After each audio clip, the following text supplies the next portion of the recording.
Rock Creek, South Dakota, or Bullhead, South Dakota. This is, how you say it,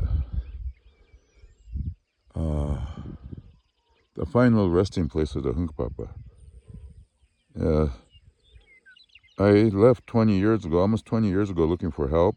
See, the river, Grand River, is heavily contaminated with agricultural chemicals, and at the same time, upstream about 100 plus miles, 120 miles that way, there's an abandoned uranium mine out there that was poisoning the river. The Hunkpapa drink the river.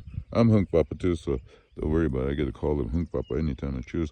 But we used to drink water. There used to be a water pump on the west side of town that we would draw water. That would draw water from the alluvial aquifer from in the Grand River. Little did we know that how radioactive the river was at that time. At low flows at that time, we recorded 15 picocuries at this point at almost 150 miles as the river goes, you know, and that's a long ways away. And at the same time, the time it takes for, if it rained on the uranium mine out there, 20 hours later it would be here in Bullhead. So really there's a connection, a temporal connection, as well as a distance location. We're downstream. We drank nuclear waste.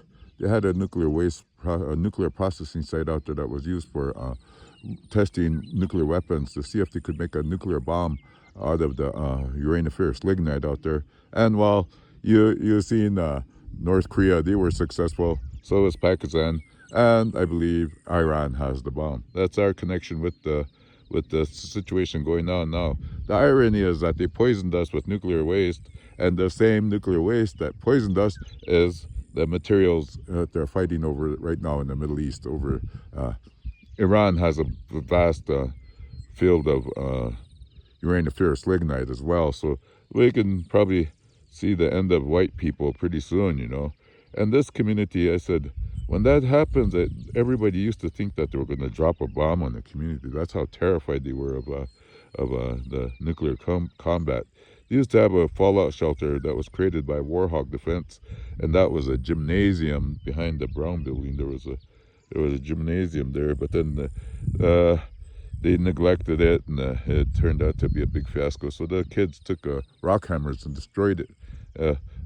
A building that was designed to withstand the nuclear blast was taken out by the children, the Hunkpapa children, because it was no longer being used for community service. It was more or less used to go and tease other people. You know, whoever controlled it at that time would tease people and make people wish they could use it.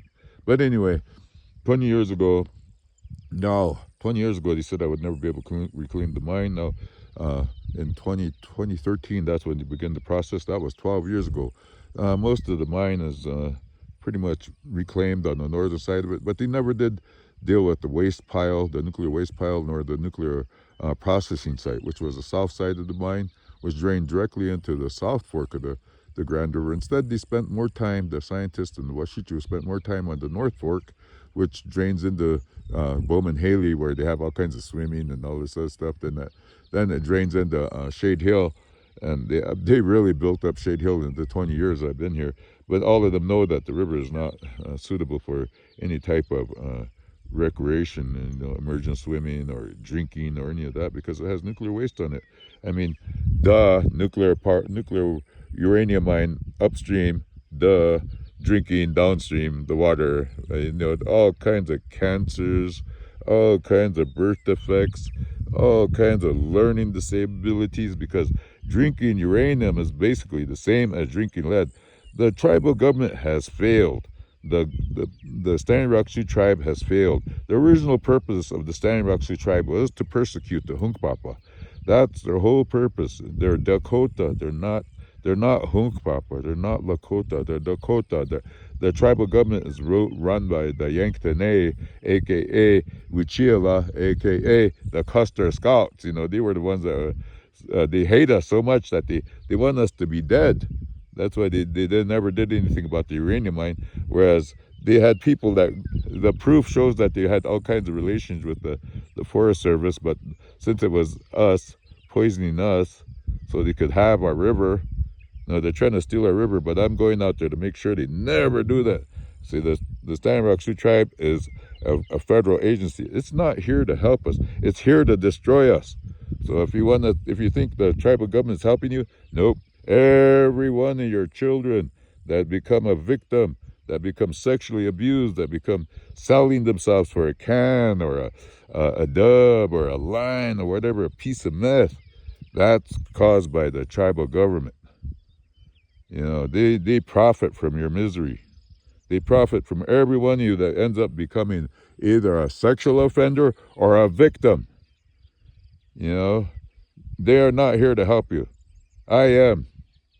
I will help you as much as I can, but I can't stay with you anymore. You guys make me sad, so I have to stay by myself. You can come visit me. You know where I'll be. Yeah, if you so choose. But nobody chooses to do that because they're scared. The reality is that most will die young. Most will suffer. Like many of them died this year. Holy smokes, so many people with adrenal diseases, you know, I mean, endocrine system diseases, you know, like the pancreas, liver, kidneys, all that stuff. I've seen people kick at the bucket and they blaming meth, but meth is a contributing factor along with alcohol. But the main factor is that we drink nuclear waste.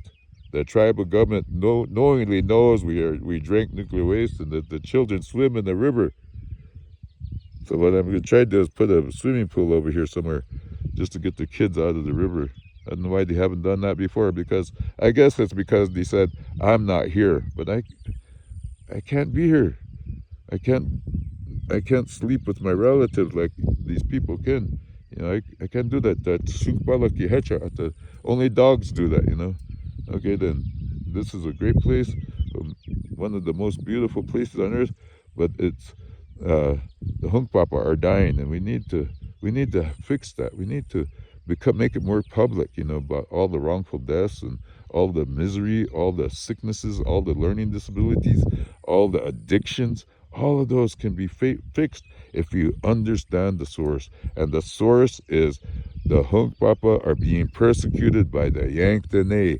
They were since the day one of the start of this reservation in 1880 till now. They want us dead. They want the Hunkpapa dead. Called ethnic cleansing, crimes against humanity. This is genocide. This is what genocide looks like.